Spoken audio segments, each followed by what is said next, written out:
Ēterā LNT ziņas ar dienas notikumu jaunāko izklāstu studijā būšais Daina Lipiniece. Bet ziņu sākumā svarīgākais īsumā. Šorīt noticis iebrukums Paregs bankas filiālē Rīgā. Nolaupīti 20 000 latu. Policija norāda, ka bankas darbinieki rupji pārkāpuši drošības noteikumus. Latvijas iedzīvotāji veikalos masveidā izpērka vārāmo sāli. Veselības ministrija mierina, ka arī turpmāk veikalos varēs iegādāties gan parasto, gan jodēto sāli. Laikā, kad vardarbība Irākā nav mazinājusies un ASV prezidenta Džordža Buša popularitātes reitings sasniedzis zemāko atzīmi, ASV līderis vēršas pie savas tautas pēc izpratnes. Salauztas rokas, izsisti zobi, sadragāts mugurkauls. Tās ir tikai dažas no traumām, ko iegūst skolēni vasaras brīvlaikā. Ik gadu dažādu negadījumu dēļ daudzi bērni garā brīvlaika beigas tā arī nesagaida. Šodien aplaupīta kārtējā banka. Par upuri kļuvusi Paregs bankas filiāle Rīgā Murjāņu ielā.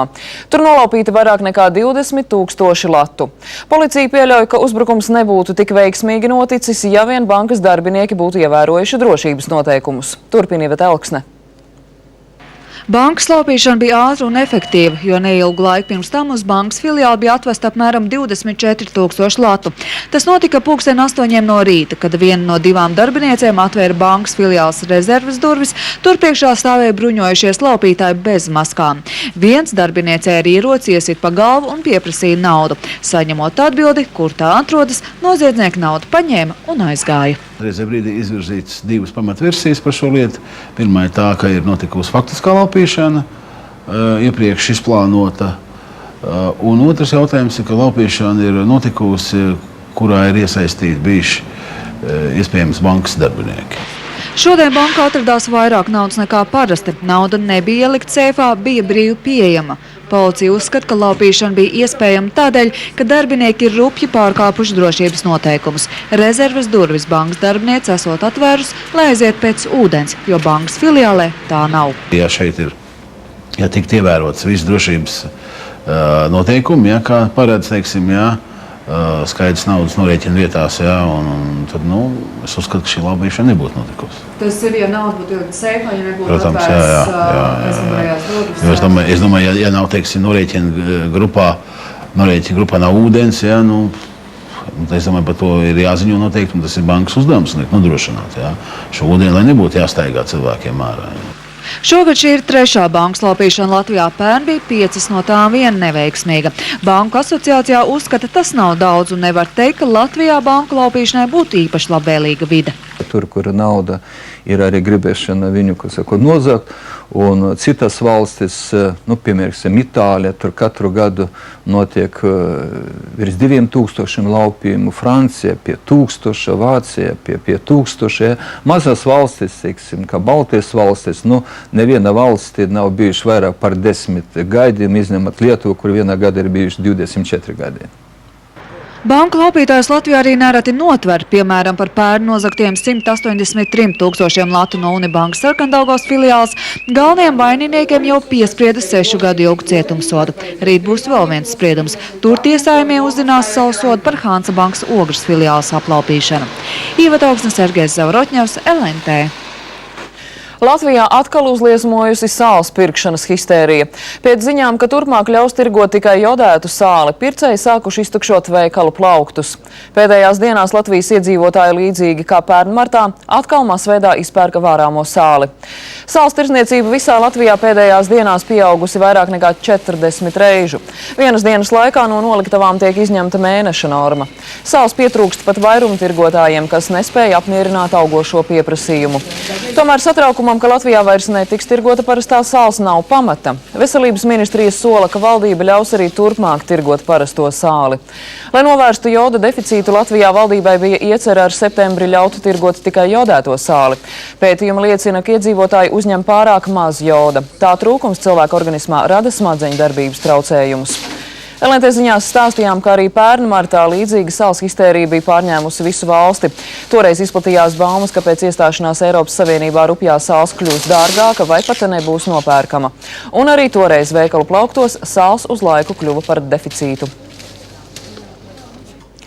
Gāzes tirgus liberalizācijas mezgls Latvijā tiek šķetināts arvien lielākās kaislībās.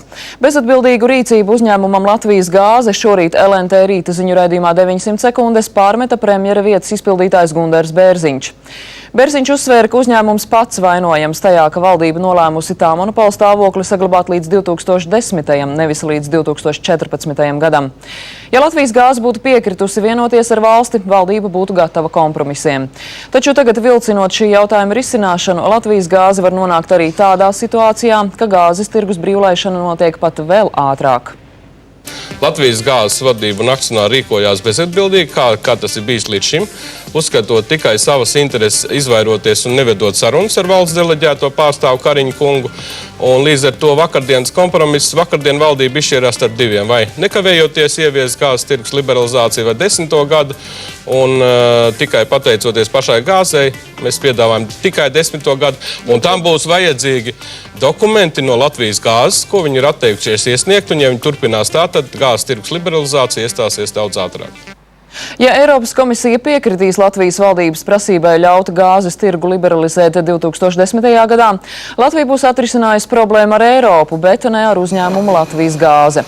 Tam līgums ar valsti dod tiesības kā monopolistam strādāt līdz 2017. gadam. Ja šo termiņu samazinās, Latvijas gāze valsti var sūdzēt tiesā un prasīt kompensācijas. Šodien tiesa piemēroja 2 gadu nosacītu sodu bijušajam prokuroram Jurim Jākapsonam. Viņu apsūdzēja par to, ka viņš ar beisbola nūju piekāva kādu gājēju, bet kādam citam uzbruka ar dūrēm. Tas notika pagājušos Ziemassvētkos Saldū. Prokurors brauca ar automašīnu un pie gājēju pārējas strauji nobremzēja, izleca no auto un ar beisbola nūju uzbruka vīrietim, kurš šķērsoja gājēju pārēju. Jākapsons vēlāk skaidroja, ka viņam licies, ka gājējs rādīs nepiedienīgu žestu. Tas viņu izprovocējis ņemt beisbola nūju un nekauņu pārmācīt. Cietušais šādu notikumu versiju noliedz. Pēc šī gadījuma Jākapsonu atlaida no darba. Par naudu šodien var nopirkt gandrīz visu, arī vēlētāju balsis par labu konkrētai partijai vēlēšanās. Iedzīvotāju vienaldzība pret politiskajiem procesiem, nabadzība un politiķu atsvešinātība no vēlētājiem – tie ir iemesli, kas satrauc Latvijas ekspertus.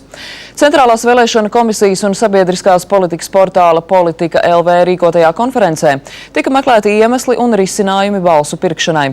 Spilgtā atmiņā arī 12. marta pašvaldību vēlēšanas, kas vēsturē ieies ar balsu pirkšanas skandāliem. Vairāk stāsta Elīna Vītiņa. Vēlētāju balsu pirkšana ir visas sabiedrības problēma. Nabadzības un izmisuma dēļ cilvēki piekrīt politiķu piedāvājumam pārdot savu balsi par naudu. Amatpersonas atzīst, ka soda sankciju piemērošana par balsu pirkšanu diez vai problēmu atrisinās pilnībā. Te ir ļoti daudz dažādas saknes, es domāju, tā problēma, un katra jārastē savādāk. Es nedomāju, ka vēlēšanu komisijas varēs novērst korupciju mūsu sabiedrībā. Diez vai. Bet tajā pašā laikā pievērst uzmanību. Šogad pašvaldību vēlēšanas Latvijā saistībā ar balsu pirkšanu aptumšoja 3 gadījumi – Rēzeknē, Jūrmalā un Limbažu rajonu Murgas pagastā. 2 iesaistīti partijas Jaunais centrs pārstāvji. Es uzskatu, ka ar šo parādību būtu jātiek galā pašai sabiedrībai un vēlētājiem. Vēlētājiem būtu ļoti asi jārieģē attiecībā uz tām partijām, kuras ir tikušas pieķertas šādos nodarījumos. Bet Lietuvā vēlētājs uzpērk ar amizantām dāvanām – zābakiem, termosiem, konfektēm, pat ziepēm un alu, ko rotā kandidātā tēls. Ja jāmin skaitļi, pēc pagājušajā gadā notikušajām parlamentu vēlēšanām par balsu pirkšanu ierosināts 10 krimināllietas. 4 cilvēkiem tiesa sodu jau piemērojusi. Līdz 9. Saeimas vēlēšanām atlicis nedaudz vairāk kā gads. Amatpersonas sola lielāku drošības ievērošanu, bet ar nožēlu secina, ka būs cilvēki, kuri savu balsi pārdos par šņabja pudeli un dažiem latiem, neapzinoties, cik patiesībā vērtīga ir katra vēlētāja balss. Elīna Vītiņa, Aivars Baltmanis, LNT.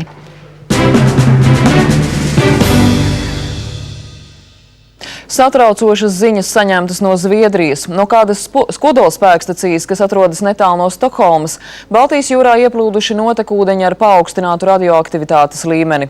Pēc Zviedrijas valsts radiācijas aizsardzības pārvaldes ziņām notekūdeņu radioaktivitātes līmenis ir 10 reizes augstāks par normu, bet vēl nav sasniedzis bīstamu robežu. Pārvaldes eksperti neizslēdz iespēju, ka sarūsējusi kāda no tvertnēm, kurās tiek glabāti atkritumi ar zemu un vidēju radioaktivitātes līmeni. Un iespējams tādā veidā radioaktīvās vielas varēja iekļūt notekūdeņu sistēmā un pēc tam piesārņot Baltijas jūru. Laikā, kad arvien lielāks skaits amerikāņu nosoda prezidenta Džordža Buša rīcību Irākā, ASV līderis vērsies pie savas tautas pēc izpratnes. Televīzijas uzrunā Bušs sacīja, ka ASV spēku cīņa pret Irākas nemierniekiem ir ļoti svarīga pašas Amerikas drošībai. Uzruna notika gadu pēc tam, kopš pie varas atrodas jaunā Irākas valdība. Šis arī ir laiks, kad Irākā vardarbība nav mazinājusies un Buša popularitātes reitings sasniedzis zemāko atzīmi. Stāsta Gatis Suhoveckis. Uz kara prezidenta Džordža Buša pleciem gulst smaga nasta. Viņam ir jāattaisno Amerikas tautai Irākā kritušie karavīri. Kopš iebrukuma Irākā ir gājuši bojā 1700 amerikāņi. Ievainoto skaits sasniedz 13 000. Darbs Irākā ir sarežģīts un bīstams. Kā vairums amerikāņu, es arī redzu vardarbības un asinsspirts attēlus. Katrs no tiem ir šausminošs un ciešanas ir īstas. Redzot visu šo vardarbību, es zinu, ka amerikāņi jautā, vai upuri ir tā vērti. Tie ir tā vērti un būtiski nepieciešami mūsu valsts drošībai nākotnē. Amerika ar nepacietību gaida ziņas, kad ASV karaspēks pametīs Irāku. Bušam nav plānu nosūtīt papildu spēkus, taču Amerikas armija tuvākajā nākotnē netiks atsaukta no Irākas. Es apzinos, ka amerikāņi vēlas, lai mūsu karavīri pārestos mājās pēc iespējas ātrāk. Arī es to vēlos. Daži apgalvo, ka mums ir jānosaka beigu termiņš ASV spēku izvešanai. Ļaujiet man paskaidrot, kāpēc tā būtu rupja kļūda. Mākslīgi nosakot izvešanas termiņu, tiktu raidīt nepareizi signāli irākiešiem. Viņiem jāzina, ka Amerika Irāku nepametīs, pirms nebūs padarīts darbs. Bušs pauda pārliecību, ka Amerikas armijai ir jāpaliek, lai Irāka nekļūtu par ekstrēmistu paradīzi. Mūsu ienaidnieki var uzvarēt vienīgi tad, ja aizmirsīsim mācību, ko nesa 11. septembris, sacīja ASV prezidents. Viņš paziņoja, ka Irāka ir galvenā fronte cīņā ar terorismu, un Amerikas uzdevums ir uzveikt nemierniekus ārzemēs, pirms tie ir uzbrukuši amerikāņiem pašu mājās. Gatis Suhoveckis, LNT. Afganistānas austrumos kalnos nogāzies amerikāņu armijas helikopters. Tajā atradās 17 karavīri, kurus joprojām meklē. Nav zināms, vai viņi ir izdzīvojuši. Atbildību par helikoptera notriekšanu uzņēmušies talibu militāristi. ASV spēki viņu varu gāza 2001. gadā. Notriektais helikopters transportēja 17 karavīrus uz operācijas rajonu, kur bija jāsniedz atbalsts tur jau esošajiem ASV spēkiem. Visticamāk, visi 17 gājuši bojā. Uzsākta helikoptera meklēšana. Šajā operācijā amerikāņi atturas izmantot citus helikopterus, jo pastāv nopietnas bažas, ka arī pret tiem varētu atklāt uguni. Pēdējā laikā sāsinājušās ASV vadīto spēku cīņas ar vietējiem militāristiem. Kopumā Afganistānā šogad bojā gājuši 29 ASV karavīri. Brisele devusi Itālijai 2 gadus laika budžeta deficīta samazināšanai. Tas nedrīkst pārsniegt Eiropas Savienībā atļautos 3% no iekšzemes koprodukta. Vienlaikus saņemts arī cits aizrādījums – samazināt valsts parādu. Tas ir otrs lielākais uzreiz pēc Grieķijas. Itālijai izdevies izvairīties no bargām Briseles soda sankcijām. Roma apsveikusi šīs dienas lēmumu, jo pastāvēja bažas, ka Itālijai budžeta deficīts būs jāsamazina 1 gada laikā. Lielāks budžeta deficīts Itālijā ir jau vairākus gadus, taču tā nav vienīgā valsts, kas pārkāpj šos noteikumus. Kopumā 10 valstīm ir pārāk liels budžeta deficīts, ieskaitot arī tādas Eiropas lielvalstis kā Francija un Vācija. Pēc ilgām debatēm Eiropas komisija šodien paziņojusi, ka sarunām par Turcijas uzņemšanu Eiropas Savienībā ir jāsākas kā plānots 3. oktobrī.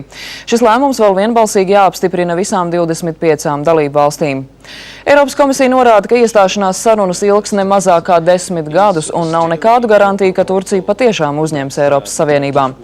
Turcijai būs jāizpilda daudz stingrāk iestāšanās kritēriji nekā līdz šim uzņemtajām dalību valstīm. Runa nav tikai par šīs musulmaņu valsts problēmām demokrātijas un cilvēktiesību jomā. Ilgus gadus var prasīt arī dažādu tehnisku jautājumu saskaņošana, ieskaitot lauksaimniecības reformu un atbilstošu vides standartu ieviešanu. Eiropā noskaņojums ir mainījies un cilvēki nelabprāt vēlas redzēt Turciju Eiropas Savienības saimē, īpaši pēdējo nedēļu laikā. To pierāda arī Francijas un Nīderlandes iedzīvotāju noraidošais balsojums par Eiropas Savienības konstitūciju. Pret Turcijas uzņemšanu asi iebilst arī vairāki ļoti ietekmīgi politiķi.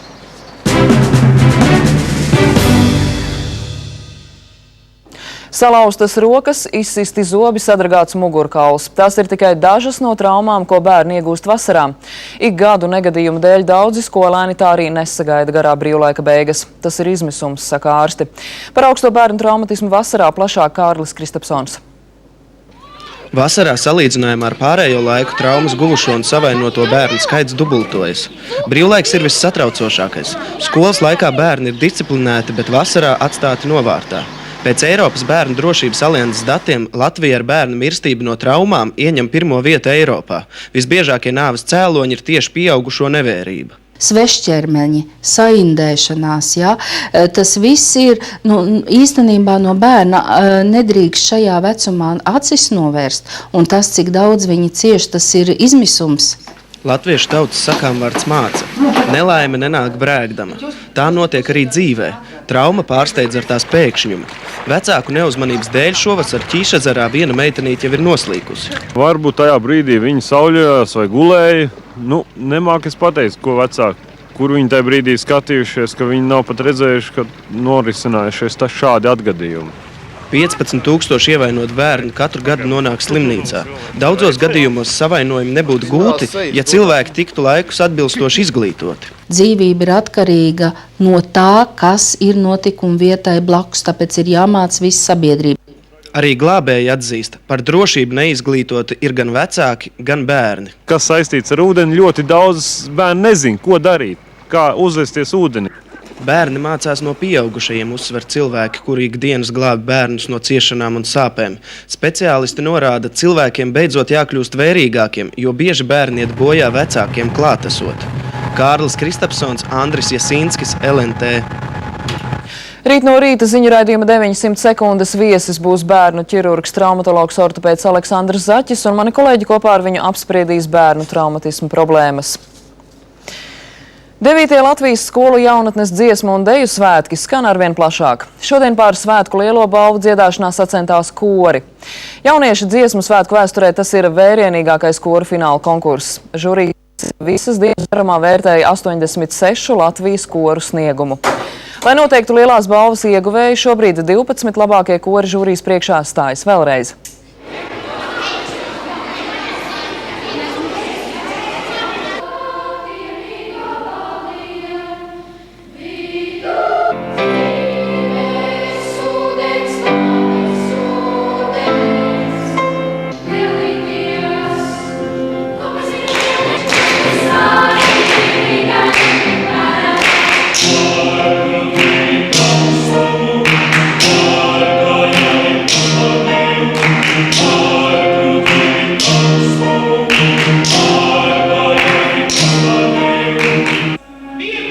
No konkursu uztraukumiem brīvos dejotājus un dziedātājus šodien varēja sastapt vai visā Rīgā.